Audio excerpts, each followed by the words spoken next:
ছাত্ৰ ছাত্ৰীসকল আৰু ডাঙৰ ডাঙৰ ছাত্ৰ ছাত্ৰীসকল তোমালোকৰ বাবেই এটা নিজেই জোৰকৈ হাত চাপৰি বজাই লোৱা প্ৰথমতে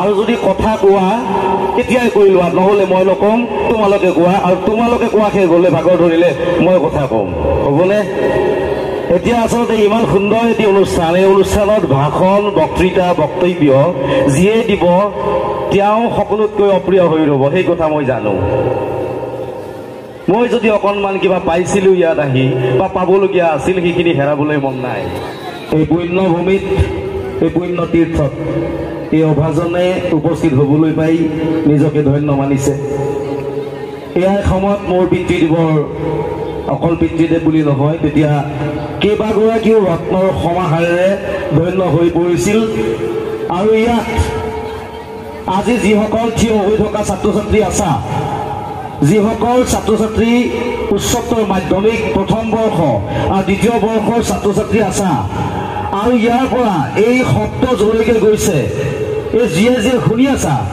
প্ৰত্যেককেই মই ধন্য মানিছোঁ বুলি নিজেই স্বীকাৰ কৰি ল'ব লাগে এইবাবেই যে এনেকুৱা এখন পুণ্যভূমিত পাঠ গ্ৰহণ কৰিবলৈ অহাৰ সৌভাগ্য সকলোৰে নঘটে আৰু সঁচাকৈ ক'ব লাগিলে ইয়াত যিসকল শিক্ষক সন্মানীয় শিক্ষাগুৰু আৰু কৰ্মচাৰী আছে তেখেতসকলেও কোনোবা জনমত কিবা হয়তো পুণ্যৰ ফলতহে ইয়াত তেনেকুৱা ধৰণৰ সেৱা আগবঢ়াবলৈ পাইছে বুলি মোৰ ধাৰণা হয় আৰু মই আজি ইয়াত থিয় দিছোঁ সঁচাকৈ কৈছোঁ মই অকণমান কঁপিছোঁ এইবাবেই যে ইমান ধুনীয়া ধুনীয়া ইমান সুন্দৰ প্ৰজ্ঞাৰ সাধক শিক্ষাগুৰুসকলেৰে সমাহাৰ এই বনগাঁও উচ্চতৰ মাধ্যমিক বিদ্যালয় তেনেকুৱা বিদ্যালয়ত আমাৰ দৰে অভাজনে কথা কোৱা আৰু যি আসন দিছে সেয়া আচলতে আমাৰ দৃশ্যতাৰ বাহিৰে অন্য একো নহয় সেইবাবে আদিতেই প্ৰতিগৰাকী গুৰুলৈ হৃদয়ৰ পৰা প্ৰণিপাত জনাইছোঁ মৰমৰ ছাত্ৰ ছাত্ৰীসকলৰ বাবে এয়া ভাগে অনুষ্ঠান বৰ সুন্দৰ অনুষ্ঠান নৱাগত নতুনকৈ অহা নিউলি এৰাইভড নতুনকৈ অহা বুলি কোৱাৰ লগে লগে ষষ্ঠ শ্ৰেণী আৰু উচ্চতৰ মাধ্যমিক প্ৰথম বৰ্ষ লগতেই সপ্তমৰ পৰা একাদশলৈও যিসকল নতুনকৈ আহিছে বোধহয় সেইসকলকো নৱাগতই ক'ব প্ৰতিগৰাকীকেই আদৰিছোঁ মোৰ ফালৰ পৰাও এই সন্মান দিয়াৰ বাবে এই বিদ্যালয়ৰ অধ্যক্ষ মহোদয়ক প্ৰণাম জনাইছোঁ আজিৰ এই নৱাগত আদৰণি সভাৰ সন্মানীয় সভাপতি মহোদয় অতিথিসকল আৰু শিক্ষাগুৰুসকল সমন্বিতে কণ কণ মাইনাহঁত ভাষণ বক্তৃতা দি ইয়াৰ পিছৰ যি সুন্দৰ সুন্দৰ কাৰ্যসূচী আছে সাজপাৰ প্ৰতিযোগিতা নৃত্য আৰু আছে ধুনীয়া গায়কৰ গীতৰ খৰাই তাৰ ওপৰত এই অভাজনক এই ধৰণৰ কিবা কিবি কথা কৈ অকণমান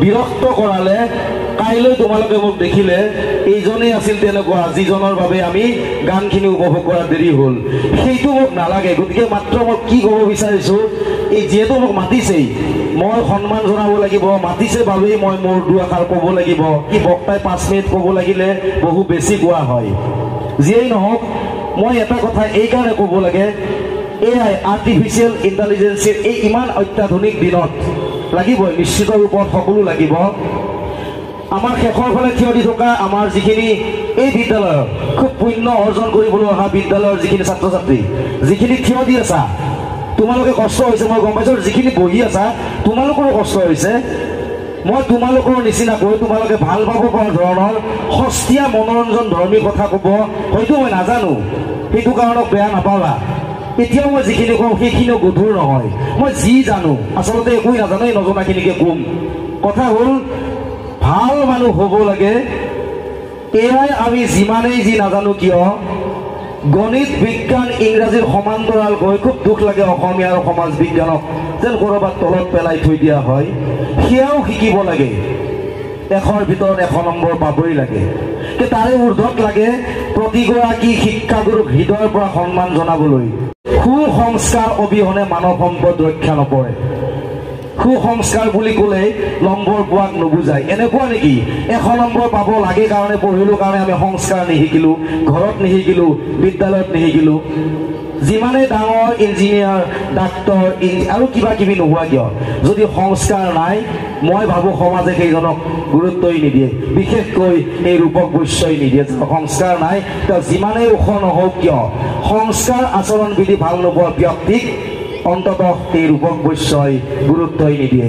এইটো মোৰ অহংকাৰ। সেইকাৰণে কৈছোঁ ভাল মানুহ হ'ব লাগে, ভাল হ'লে ভালেতো সমৰ্থন কৰেই, বেয়ায়ো কৰে, বেয়া হ'লে ভালেতো সমৰ্থন নকৰেই, বেয়ায়ো নকৰে। শেষৰ ফালে এবাৰ জোৰকৈ এটা চিঞৰি দিয়াচোন, খুব জোৰকৈ চিঞৰি দিয়াচোন। চিঞৰি দিলে ভাল লাগে, খুব জোৰকৈ চিঞৰি দিব লাগে। এতে অলপ আগত যে আমাৰ কিবা এটা বেলুন বঢ়িয়া, আৰু জোৰকৈ এবাৰ, আৰু জোৰকৈ সবেই চিঞৰি দিব লাগে, সবেই চিঞৰি দিব লাগে। এই চিঞৰটোৰ প্ৰয়োজন আছে। আমি চেপা খাই থাকোঁ, ভাষণ দি আছে অধ্যক্ষ মহোদয় আৰু সভাপতি মহোদয়ে কৈ আছে তোমালোকৰ কথা। আচলতে নহয়, ছাত্ৰ অৱস্থাত ছাৰ ক্ষমা কৰিব, ছাত্ৰ অৱস্থাত এই ধৰণৰ বৈদ্যুতি, এই ধৰণৰ বদমাচি, এই ধৰণৰ চিঞৰ বাখৰেই খুৱাই তেওঁলোকক। কাৰণ তেওঁলোক ছাত্ৰ ছাত্ৰীয়ে নিচিঞৰিলে, ছাত্ৰ ছাত্ৰীৰ কথা নক'লে ছাত্ৰ ছাত্ৰী নহয়, সেই কথা ময়ো জানো। কাৰণ তেনেকৈ এদিন ময়ো সভাত বহিছিলোঁ, কিন্তু এটা ব্যতিক্ৰম আছিল, মই সভাৰ বক্তৃতাবিলাক শুনিছিলোঁ। সেইটো তোমালোকে ৰাখিলে ভাল, মই সেইটোহে ক'ব বিচাৰিছোঁ। যেনেকৈ কৈছিলোঁ এয়াই লাগিব, কিন্তু সংস্কাৰো লাগিব, 1 নম্বৰো লাগিব, ভাল আচৰণ বিধিও লাগিব। একদম লাষ্টৰখিনিক কৈ আছোঁ মই বাৰম্বাৰ, এইকাৰণে কৈ আছোঁ মাজৰখিনিয়ে বাধ্যত হৈ হ'লেও শুনি আছে, লাষ্টৰখিনিয়ে নিজৰ হেয়াৰ ষ্টাইল, কাণফুলি বা টি চাৰ্টটোক লৈ পেলাই খুব বঢ়িয়া লাগি আছে, খুব ভাল কথা কৈ আছা, আৰু বাহিৰত গৈ পেলাই গুটখাৰ পেকেট খাবা, সেয়াও জানো মই। খাব লাগে, কিয় খাব নালাগে? নিজৰ স্বাস্থ্য হানি কৰিলে নিজৰে ক্ষতি। আমি ক'ৰবাত জ্ঞান হেৰাইছোঁ, আমি শিক্ষা আৰু জ্ঞানতে সীমাবদ্ধ থাকোঁ, প্ৰজ্ঞাৰ সাধনাৰ কথা নাভাবোঁ, সেইবাবে এইবিলাক হৈছে। আৰু আমাৰ দায়িত্ব আছে, মই শিক্ষাগুৰুসকলক প্ৰণাম জনাইছোঁ, মোৰ ধৃষ্টতা নাই। শিক্ষাগুৰুসকল, বিশেষকৈ এইখন বিদ্যালয়ত শিক্ষা প্ৰদান কৰা প্ৰতিগৰাকী শিক্ষাগুৰুৰ চৰণত পুনৰবাৰ প্ৰণিপাত জনাইছোঁ। মন দিবলগীয়া কথা, ভালেতো ভালক সমৰ্থন কৰেই, বেয়ায়ো কৰে, সেই কথাটোহে প্ৰমাণ কৰাৰ বাবে খুব চমুৱাই কৈছোঁ। পুনৰবাৰ কৈছোঁ, ইয়াত উপস্থিত থকা প্ৰতিগৰাকী সৌভাগ্যৱান। ময়ো নিজকে আজি সৌভাগ্য অৰ্জন কৰা বুলি ভাবিলোঁ। মোৰ পিতৃদেৱক চৰণত প্ৰণিপাত জনাইছোঁ, য'তেই আছে কুশলে থাকক। আৰু সেই পিতৃদেৱৰ সুযোগ্য পিতৃৰ অযোগ্য সন্তান হিচাপে নিজকে স্থান দি পেলাই আপোনাসকলৰ ওচৰত এইদৰে উপবিষ্ট হ'বলৈ পাই অধ্যক্ষ মহোদয় সমন্বিতে প্ৰতিগৰাকীলৈ ধন্যবাদ, কৃতজ্ঞতা জনাইছোঁ, যাচিছোঁ। কুশলে থাকক সকলোৱে। জাকত জিলিকা হৈৰক বনগাঁও উচ্চতৰ মাধ্যমিক বিদ্যালয়। সংস্কাৰ, গণিত বিজ্ঞানৰ লগত যাতে 1 মিনিটৰ বাবে হ'লেও আমি সকলোৱে শিকি যাব পাৰোঁ, ভাল আচৰণ বিধি দেখিবলৈ পাওঁ, তেতিয়াই সমাজ নিৰ্মাণ হ'ব, সুস্থ সমাজ ৰচনা হ'ব, জীৱশ্ৰেষ্ঠতাৰ পৰিচয় থাকিব। বহুত ক'লোঁ, বহুত ক'বলৈ বাকী থাকিল। পুনৰবাৰ সদৌদিলৈ অশেষ ধন্যবাদ, কৃতজ্ঞতা জ্ঞাপন কৰি সামৰিছোঁ। ধন্যবাদ, ধন্যবাদ।